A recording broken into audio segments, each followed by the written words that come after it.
Báo Mỹ tiết lộ, Vũ Hán đã có mọi nguồn gen để tạo ra virus corona từ năm 2017. Thí nghiệm bắt chuột đực mang thai gây tranh cãi dữ dội ở Trung Quốc.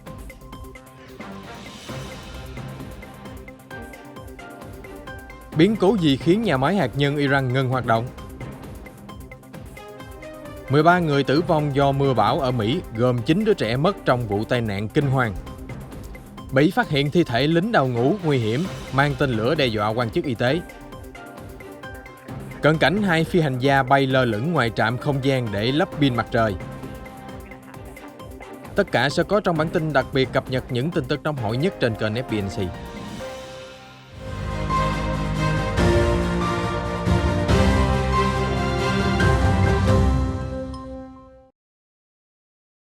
Truyền thông Mỹ đang tấn công dồn dập giả thiết virus rò rỉ từ phòng thí nghiệm Vũ Hán Trung Quốc.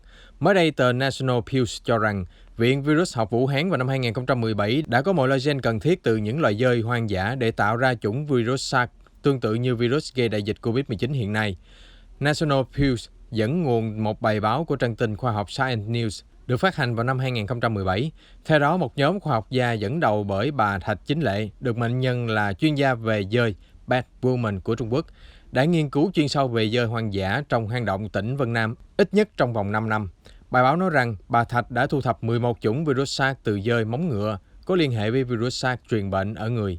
Bài viết năm 2017 còn dẫn lời của chuyên gia virus học người Mỹ, bác sĩ Ralph Baric. Ông từng cảnh báo cách đây 4 năm rằng các loại virus ở Vũ Hán có thể gây ra đại dịch trong tương lai. Chúng ta không thể lơ là cảnh giác. Theo Sputnik News, phòng thí nghiệm Vũ Hán đã nghiên cứu virus corona từ năm 2002 sau khi dịch SARS bùng phát ở miền Nam Trung Quốc. Các báo cáo nói rằng giới khoa học xứ Trung đã thu thập hàng ngàn mẫu máu của dơi móng ngựa, được xem là vật chủ của tự nhiên của các loại virus tương tự SARS. Thế giới hiện giờ vẫn chưa biết được nguồn gốc COVID-19 có phải bắt nguồn từ phòng thí nghiệm Vũ Hán hay không. Trung Quốc bác bỏ những cáo buộc, trong khi tình báo Anh Mỹ cho biết đang tiến hành điều tra. Cũng liên quan đến các cuộc thử nghiệm ở Trung Quốc, mới đây một thí nghiệm nhân danh khoa học đã gây tranh cãi dữ dội. Trong đó, 2 nhà nghiên cứu tại trường Y Hải quân ở Thượng Hải muốn tìm hiểu liệu chuột đực có thể mang bầu và sinh con hay không. Trong thử nghiệm, họ phẫu thuật để dính liền chuột đực với chuột cái, bắt 2 sinh vật này chia sẻ chung một hệ tuần hoàn máu. 8 tuần sau, tử cung của con chuột cái khác được cấy ghép vào con chuột đực bị dính liền. Phôi sau đó cũng được cấy ghép. Nếu cơ thể cặp chuột chấp nhận phôi, thì chuột con được sinh mổ trong vòng 21 ngày.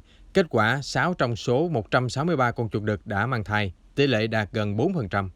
Thí nghiệm này được công bố vào thứ Tư, đến thứ Bảy đã thu hút hơn 330 triệu lượt xem trên mạng xã hội Weibo. Nhiều bình luận chỉ trích thử nghiệm đã đi ngược với quy luật tự nhiên và đánh giá cuộc nghiên cứu là không thể chấp nhận được. Một bình luận cho rằng, quá trình thử nghiệm quá tàn ác, họ đã biến chuột đực lẫn chuột cái trở thành cỗ máy sinh sản.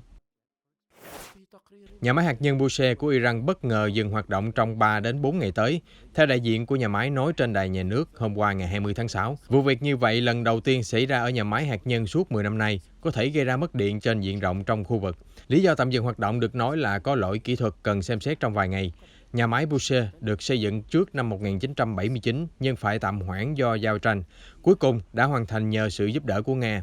Nhà máy bắt đầu cung cấp điện từ năm 2011, từ đó đến nay mới dừng hoạt động lần đầu tiên.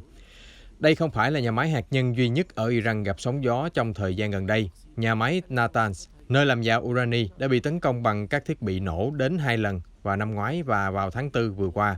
Giới chức Iran cáo buộc tình báo Israel chỉ đạo gây ra những hành động gây nguy hiểm này. Mùa mưa bão ở Mỹ chỉ vừa mới bắt đầu, nhưng cơn bão Claudette đã gây ra thiệt hại nặng nề khiến ít nhất 13 người tử vong ở bang Alabama. Do hậu quả của cơn bão, một tai nạn ô tô vô cùng thảm khốc đã diễn ra trên tuyến cao tốc bang Alabama vào thứ Bảy theo giờ địa phương, khiến ít nhất 10 người tử nạn, bao gồm 9 trẻ em. Ủy ban An toàn Giao thông Mỹ cho biết đang điều tra. Cụ thể, vụ đụng xe xảy ra vào khoảng 2 giờ 30 chiều thứ Bảy, thuộc khu vực hạt Butler. Giao thông gần như bị ngừng trệ ở tất cả các hướng trong suốt ngày thứ Bảy. Cảnh sát trưởng Danny Pond của hạt Butler cho biết, cảnh tượng vô cùng kinh hoàng, có lẽ là vụ tai nạn ám ảnh nhất ông từng chứng kiến. Viên cảnh sát nói rằng thảm kịch liên quan đến 18 phương tiện và gây ra thương vong lớn. Mặt khác, 3 người khác ở bang Alabama thiệt mạng do các tai nạn khác trong mưa bão, bao gồm một người đàn ông và một cháu bé bị cây đổ đè lên người và một phụ nữ tử vong trong vụ tai nạn ô tô khác. Bộ Quốc phòng Bỉ thông báo một thi thể đã được tìm thấy trong rừng hôm 19 tháng 6. được xác định là kẻ đào ngũ nguy hiểm, đã trốn khỏi đơn vị cách đây 1 tháng, mang theo nhiều loại vũ khí hạng nặng và để lại lời đe dọa ám sát các chuyên gia dịch tễ hàng đầu nước Bỉ. Cụ thể, nghi phạm 46 tuổi, một binh sĩ dày dặn kinh nghiệm chiến đấu ở Iraq và Afghanistan, đã đánh cắp nhiều tên lửa chống tăng, một khẩu súng bán tự động, súng ngắn, áo chống đạn từ nhà kho quân sự. Sau đó, y để lại mảnh giấy cảnh báo sẽ ám sát các quan chức y tế hàng đầu Bỉ, bao gồm cả nhà dịch tễ Max Grant, người chịu trách nhiệm về các biện pháp hạn chế ngăn ngừa Covid-19 ở Bỉ. Quân đội và cảnh sát đã ráo riết truy lùng nghi phạm, thậm chí tiến hành rà soát các nước láng giềng Đức và Hà Lan từ ngày 17 tháng 5. Đồng thời, chính quyền đưa các quan chức bị đe dọa vào nhà trú ẩn an toàn. Các nhà điều tra đã lần theo manh mối là các vụ phóng tên lửa, cuối cùng phát hiện chiếc xe cùng thi thể của nghi phạm trong rừng vào hôm thứ Bảy. Đến Chủ nhật, cảnh sát công bố danh tính nghi phạm và cho biết đang tiếp tục điều tra. 5 người qua đời ở trong một vụ sập nhà ở huyện Nhữ Thành, tỉnh Hồ Nam, miền Trung Trung Quốc. Tòa nhà bị sập vốn có 27 người sinh sống đã bất ngờ sập xuống vào trưa thứ Bảy. 7 người mắc kẹt dưới đống đổ nát và chịu đựng suốt nhiều giờ trước khi được lực lượng cứu hộ giải thoát.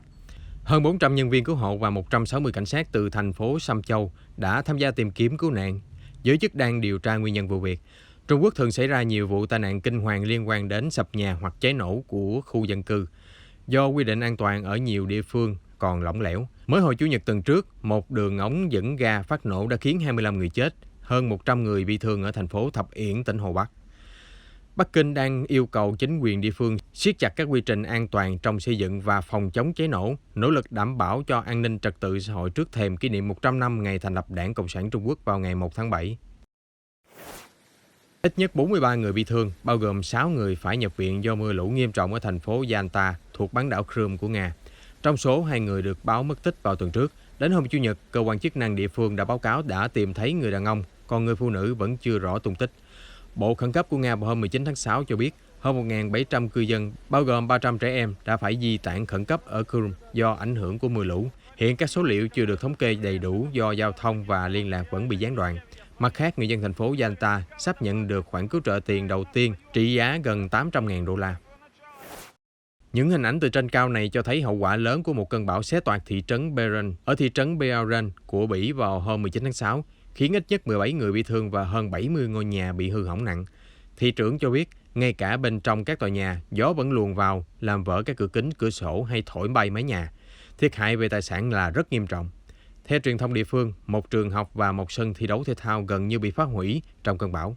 Trong khi đó, một trung tâm văn hóa đã trở thành nơi trú ẩn tạm thời cho các nạn nhân mất nhà cửa do thiên tai. Những viên đá lấp lánh đã khiến hàng ngàn người tìm thấy vận may đổ xô đến vùng nông thôn của Nam Phi để khai thác. Tuy nhiên, giới chức hôm qua ngày 20 tháng 6 cho biết đây chỉ là đá thạch anh rẻ tiền, thậm chí là vô giá trị. Cụ thể, dòng người đông đảo từ khắp mọi miền Nam Phi đã đến thị trấn Kawati để đào bới các viên đá từ ngày 12 tháng 6, sau khi rộ lên tin đồn nơi này có mỏ kim cương. Cuộc tìm kiếm thu hút đến khoảng 3.000 người mỗi ngày, tuy nhiên tất cả họ đã phải thất vọng. Vụ việc càng bộc lộ những thách thức to lớn về kinh tế xã hội mà người dân Nam Phi phải đối mặt hiện nay. Tỷ lệ thất nghiệp cao, nghèo đói, khoảng cách giàu nghèo lớn đã khiến cho nhiều cộng đồng cư dân Nam Phi sẵn sàng tìm kiếm mọi cơ hội dù là mỏng manh để có cái ăn qua ngày. Hy Lạp đang siết chặt các biện pháp ngăn chặn người nhập cư. Chính phủ nói rằng họ không có nhiều lựa chọn để làm khác đi bởi vì thiếu sự chung tay hỗ trợ từ phần còn lại của châu Âu. Hy Lạp từng bị Liên Hợp Quốc và nhiều tổ chức nhân quyền chỉ trích liên quan đến điều kiện sống tồi tệ của người nhập cư của nước này.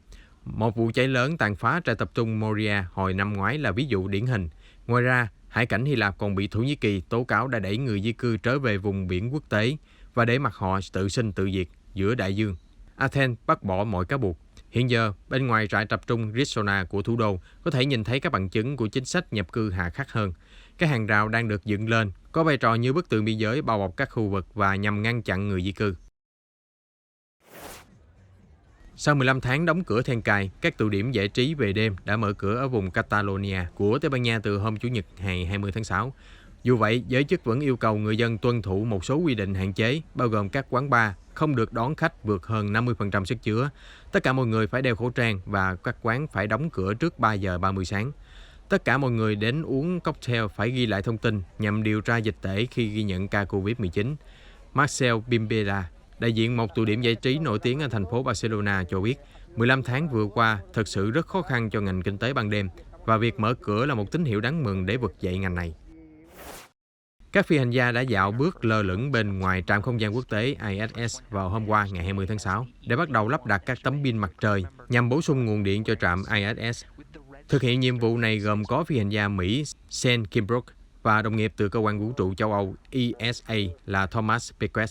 Trước đó, chuyến đi bộ ngoài không gian vào đầu tháng 6 đã phải rút ngắn thời gian do điều kiện phức tạp, với vấn đề nghiêm trọng nhất là một cảm biến trên bộ đồ phi hành gia của anh Kimbrough bị vấn đề kỹ thuật bất ngờ, nhưng may là không có hậu quả đáng tiếc nào.